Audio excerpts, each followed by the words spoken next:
Bienvenue sur ce webinaire consacré à la norme ISO 27001. Je m'appelle Nicolas Louisin et je suis heureux de vous présenter aujourd'hui un webinaire consacré donc aux objectifs de cette norme ISO 27001 ainsi qu'aux avantages qu'elle peut apporter à votre société. On verra ensemble également l'importance de la mise en place donc d'un système de management de la sécurité de l'information, dit SMSI, et surtout du fait de s'équiper d'un outil technique, type gestion électronique de documents mais en plus poussé, qui permet la mise en place de ce SMSI et son amélioration continue. Alors pourquoi est-ce que c'est important que des PME désormais s'intéressent à la protection des données clients? On va faire un petit rappel. Auparavant, donc après la révolution Internet, ces 20 dernières années, ce sont d'abord les acteurs étatiques et les grands groupes qui ont été attaqués. Forcément, vu que c'était ceux qui avaient le plus d'informations à valeur ajoutée, pourrait-on dire, que ce soit au niveau de leurs clients ou au niveau de leur activité. Mais petit à petit, ces entreprises et ces acteurs étatiques ont réussi à mettre en place des mesures de sécurité performantes. Par conséquent, les pirates se sont intéressés à l'ensemble des entreprises de moindre importance en termes de taille, type PME ou ETI, entreprises de taille moyenne ou intermédiaire, qui étaient un peu plus en retard concernant la mise en place d'équipements de protection ou de culture d'entreprise pour sensibiliser les collaborateurs à ces cyberattaques. Depuis quelques années, ce sont donc les PME qui sont les principaux même, victimes de ces cyberattaques. Alors quand on pense à cyberattaques, on pense au ransomware, typiquement le ransomware NotPetya qui avait impacté de nombreuses entreprises françaises, que ce soit des PME comme des grands groupes. On pense notamment à Saint-Gobain qui avait perdu 250 millions d'euros en termes de chiffre d'affaires sur l'année 2017, mais également d'autres types d'attaques, type arnaque au président, ou même email de phishing, email malveillant, qui peuvent être des points d'entrée intéressants pour des attaquants. On a par exemple un promoteur immobilier français qui a perdu 33 millions d'euros en un mois après qu'un attaquant ait réussi à manipuler le responsable facturation de cette société en se faisant passer pour le président d'une société cliente. C'est pour ça que la norme ISO 27001 peut vous aider. Elle peut vous aider à mettre en place un cadre organisationnel, un cadre de procédure et un cadre technique afin d'élever au maximum votre niveau de protection face à des menaces cyber. Alors aujourd'hui, on va s'intéresser donc à trois grandes idées. La première idée, donc, ça va être de présenter cette norme ISO 27001. Comment celle-ci va améliorer la sécurité de l'information dans votre société. Donc on verra les objectifs de cette norme, ses avantages et les idées fondamentales. Ensuite, on s'intéressera à comment mener un projet VIT 7001. Donc on s'intéressera au processus de certification de manière générale. Ensuite, on parlera un petit peu des bonnes pratiques, de la bonne méthodologie à adopter, avant de s'intéresser au planning type projet. Enfin, on verra les bonnes pratiques d'organisation projet, que ce soit aux bons moyens de composer votre équipe, ainsi que les difficultés potentielles que vous pouvez rencontrer. Alors je vous propose de démarrer et nous intéresser aux objectifs de cette norme ISO 27001. Il y en a trois. Le premier va être de garantir la disponibilité, l'intégrité et la confidentialité des données de la société et de ses clients.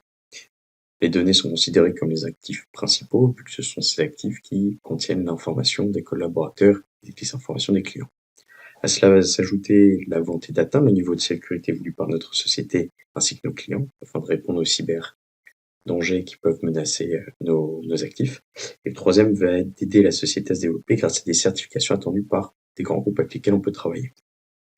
Ces objectifs sont étroitement liés aux avantages que nous allons voir à l'instant. De votre de sécurité dans votre société. Donc naturellement, ça ne garantit pas un risque zéro, mais ça permet de s'approcher au maximum de ce risque zéro. Alors, la norme ISO 27001 possède 4 grands avantages liés à ces objectifs. Le premier, ça va être de monter le niveau de sécurité de votre organisation de manière globale. Le second, ça va être de réduire les risques d'exposition face aux cyberattaques ou à la perte d'informations, puisque vous allez faire une analyse en quelque sorte de votre forteresse, identifier les éventuelles brèches dans cette forteresse afin de pouvoir les combler au cours de ce projet ISO 27001. Ça peut passer par des mesures techniques, amélioration des pare-feux, amélioration des antivirus, etc. Ou des mesures organisationnelles, ou des bonnes pratiques même.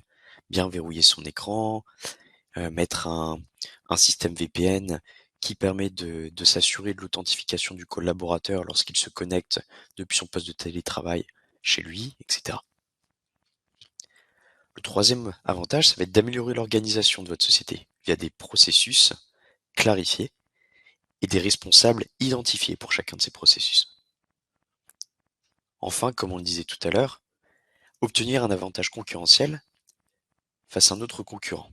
À offre égale, vous aurez la possibilité de garantir un niveau de sécurité plus important. Alors les fondamentaux, les trois piliers, si je puis dire, de cette norme, vont être les suivants.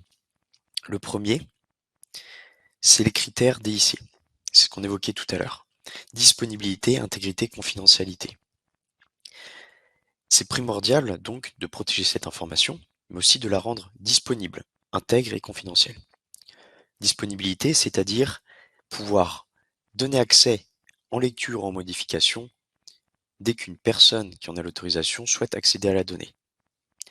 Intégrité, c'est-à-dire garantir que la donnée est complète et qu'elle n'est pas modifiée par un acteur qui n'en aurait pas le droit.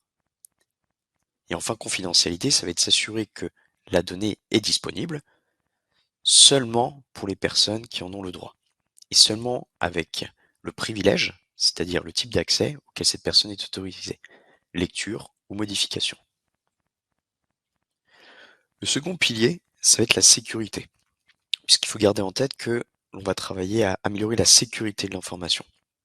Donc on va définir des niveaux de sécurité en fonction de ce qu'on appelle vos parties tierces, c'est-à-dire les acteurs avec lesquels vous interagissez, vos clients, vos fournisseurs, les actionnaires, les autorités légales aussi, que ce soit du pays dans lequel vous habitez ou de votre secteur d'activité. Eh bien, tous ces acteurs-là, ces parties tierces, vont avoir des exigences par rapport au niveau de sécurité voulu. Et donc, il faudra déterminer en fonction de tout ça un niveau, une hauteur de risque, une hauteur de sécurité, pardon, qui permet de limiter les risques à des impacts jugés comme acceptables. Et enfin, le troisième pilier, c'est le développement. Développement en premier lieu des collaborateurs, qui vont améliorer leurs compétences en sécurité, ainsi que développer des bonnes pratiques. Développement de votre organisation, avec des processus plus clarifiés, avec de la documentation associée. Et développement également de votre système d'information. Donc, quand je dis système d'information, je parle d'un point de vue sécurité. On va mettre en place des mesures techniques qui garantissent la protection des données face à des attaques adverses. Donc, il faut garder en tête qu'en termes de sécurité, on a deux aspects. La sécurité donc organisationnelle, qui va couvrir l'ensemble des processus, l'ensemble des bonnes pratiques. Quand je parle de processus, je parle par exemple de processus de backup, donc de sauvegarde régulière des données, que ce soit les données internes ou données clients, afin de s'assurer bien de disposer de sauvegardes lorsque si jamais un jour vous avez bien vos serveurs de production qui sont attaqués. Ça peut être mettre en place des processus de gestion des incidents. Lorsqu'il y a un incident, quelle va être la démarche pour d'abord le corriger, ensuite reprendre l'activité, et puis ensuite procéder à une analyse afin d'apporter des modifications en profondeur et de garantir que ce type d'attaque n'impacte plus le système. Et enfin des mesures donc de cybersécurité. Là on parle de mesures techniques pour protéger votre réseau et vos informations. Donc ça peut être mettre en place des antivirus qui vont utiliser des bibliothèques de vulnérabilité identifiées sur les appareils que vous utilisez et scanner ces appareils afin de s'assurer bien que les appareils ne possèdent pas toujours ces vulnérabilités qui sont identifiées et qui pourraient être utilisées par des attaquants. Ça peut être mettre en place des pare-feux qui vont filtrer les connexions à votre système d'information afin de s'assurer qu'il n'y ait pas de connexion malveillante, d'un acteur malveillant en tout cas, par exemple. Voilà pour les grandes idées. Alors je vous propose maintenant de nous intéresser au projet ISO 27001 en lui-même. Alors, Comme si vous avez des êtes familiers avec les référentiels ISO, vous connaissez un petit peu le cycle de certification. Sinon, pour les autres, on va reprendre. Un cycle de certification ISO se déroule en 3 ans. L'année 0, vous avez ce fameux projet de certification, qui peut être d'une durée de plusieurs mois à un an et demi, suivant les sociétés, et puis suivant bien sûr le temps que les collaborateurs de cette société ont à consacrer à ce projet. Il faut compter à peu près un an. On va avoir le projet de certification qui aboutit donc à cet audit de certification. Comme tout se passera bien, vous serez certifié cette année 0, vous aurez la certification durant 3 ans. Chaque année, vous allez effectuer un audit de surveillance avec un auditeur confirmé avant de repasser la certification au bout de 3 ans. Heureusement, si vous respectez le système de management de la sécurité de l'information et que vous assurez son amélioration continue, eh bien vous n'aurez aucun mal à passer ce audit de surveillance et arriver ainsi, lors du renouvellement au bout de 3 ans, eh bien avec quasiment tous les éléments qui seront prêts.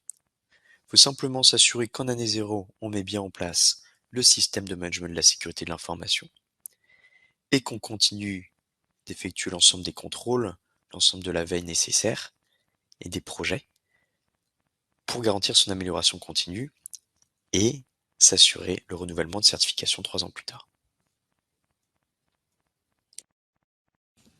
Alors, quelques bonnes pratiques pour mener un projet ISO 27001. Déjà, il faut garder en tête qu'on va partir de l'existant. L'idée, ce n'est pas de réinventer la roue. C'est de partir de l'existant pour exploiter ce que vous avez, pour exploiter toutes les bonnes choses que vous avez et toutes les bonnes pratiques que vous avez déjà, afin de monter en sécurité. Quand on cherche à améliorer un château fort, on part des murs déjà existants, des tours déjà existants, et on construit des protections par-dessus. On organise un peu mieux la garde, on creuse des douves, on met en place une nouvelle herse, on peut ajouter un donjon à l'intérieur. L'idée, c'est pas de tout raser pour construire un nouveau bâtiment. On va faire juste le nécessaire. C'est quelque chose qui est important aussi. L'idée, ce n'est pas de construire une usine à gaz. L'idée, c'est de construire un système de management de la sécurité de l'information qui a de la valeur ajoutée pour vous et qui ne représente. L'idée, ce n'est pas de créer quelque chose qui représente plus de contraintes que d'avantages. Ça va vous permettre également d'analyser les dysfonctionnements que vous avez dans votre SMSI actuel et de les corriger. On va faire le tour de vos murailles, le tour également des protections que vous avez, et on va identifier bien les différentes brèches afin de les combler. On va toujours essayer d'avoir en tête une approche risque, c'est-à-dire quand j'analyse un pan de ma protection, un pan de mon organisation, réfléchir aux risques qui peuvent l'impacter. Par exemple, si j'ai un collaborateur qui a les connaissances techniques qui est absent, comment est-ce que je fais sans lui, s'il est absent pour une longue durée? Est-ce que j'ai de la documentation qui explique comment assurer son poste? Est-ce que j'ai des procédures qui me permettent de réaliser ces actions, comme les différents backups, etc. Enfin, l'idée, ça va être de clarifier, de simplifier l'ensemble de ces processus. Voilà le planning projet d'un projet ISO 27001.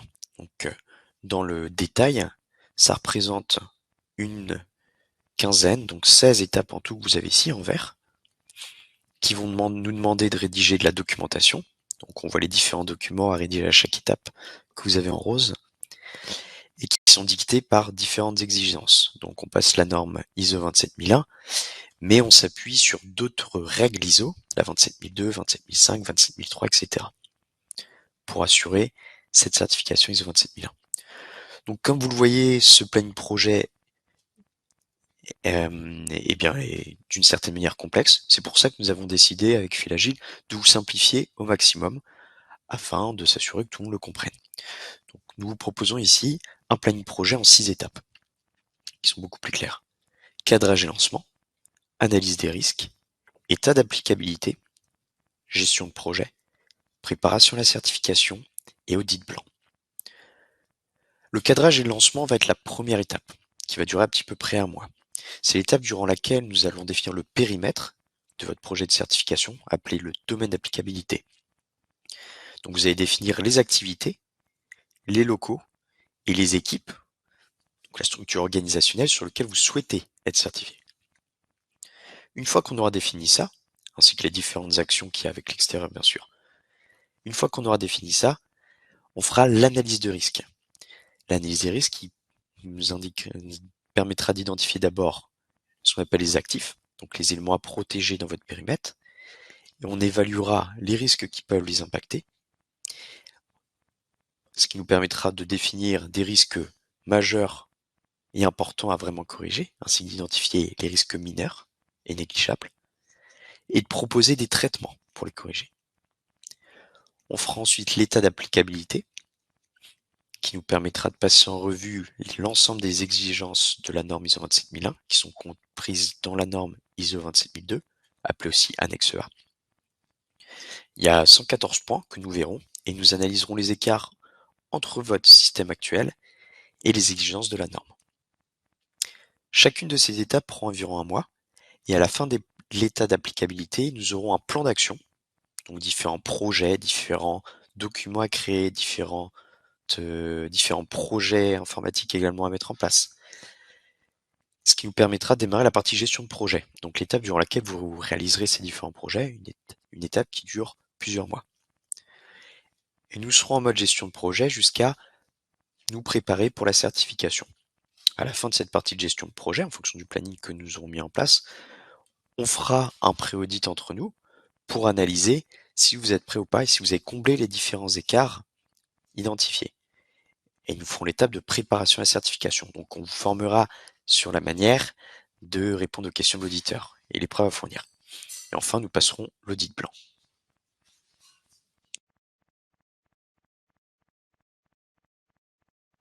On va s'intéresser désormais à l'organisation d'un projet. Alors au niveau d'un projet ISO 27001, il est essentiel au sein de votre organisation d'identifier les différents acteurs. L'acteur principal, ça va être le responsable du projet, le coordinateur, qui va être chargé de la définition et du pilotage, enfin de la mise en place d'abord, bien sûr, et ensuite du pilotage du fameux SMSI. Il va être chargé également de s'assurer que l'outil de SMSI utilisé soit bien documenté. Ce responsable projet échangera régulièrement avec la direction. Les membres de la direction qui ont un rôle majeur puisqu'ils sont responsables des prises de décision et de délivrer les moyens financiers et humains pour mettre en place et assurer l'amélioration continue de ces SMSI. Enfin, les opérationnels, différents managers et responsables de processus, responsables RH, responsables relations fournisseurs, responsables techniques, responsables d'application, administrateurs d'application, seront chargés de mettre en place les différents projets et d'aider à la rédaction des différents documents en lien avec le chef de projet. Alors en termes d'organisation projet, votre équipe projet peut être amenée à rencontrer des difficultés. Parce qu'en effet, la compréhension de la norme est longue et fastidieuse. Un projet ISO 27001 nécessitant des compétences techniques, organisationnelles et juridiques. Vous allez avoir des temps de formation importants, peut-être des tâtonnements également de la compréhension et la mise en place de l'organisation au départ.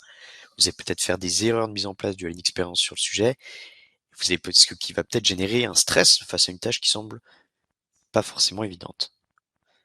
C'est pour ça que nous vous recommandons d'être accompagné par une société experte de la démarche ISO 27001. En effet, être accompagné par une structure, typiquement l'équipe de fil agile, ça vous permet d'augmenter vos chances de réussite. L'équipe fil agile a par exemple un taux de 100% de réussite à la certification avec les clients qu'elle accompagne. Ça vous permet également de réduire le temps de passer sur le projet, en évitant le tâtonnement, en évitant les temps de formation, en évitant des erreurs de base. Quand je parle de temps de formation, je parle de temps de formation où on ne sait pas trop où l'on va. Ça vous permet de passer de 2 ETP sur un an sans accompagnement à 1/3 de TP sur un an avec un accompagnement fil agile. Donc vous diminuez par 6 le temps passé. Vous bénéficiez de l'expérience de l'équipe projet et de son réseau d'experts qu'elle fait intervenir pour vous conseiller dans les choix effectués. Et vous bénéficiez aussi d'un accompagnement pour vous aider à trouver de l'aide au financement de ce projet.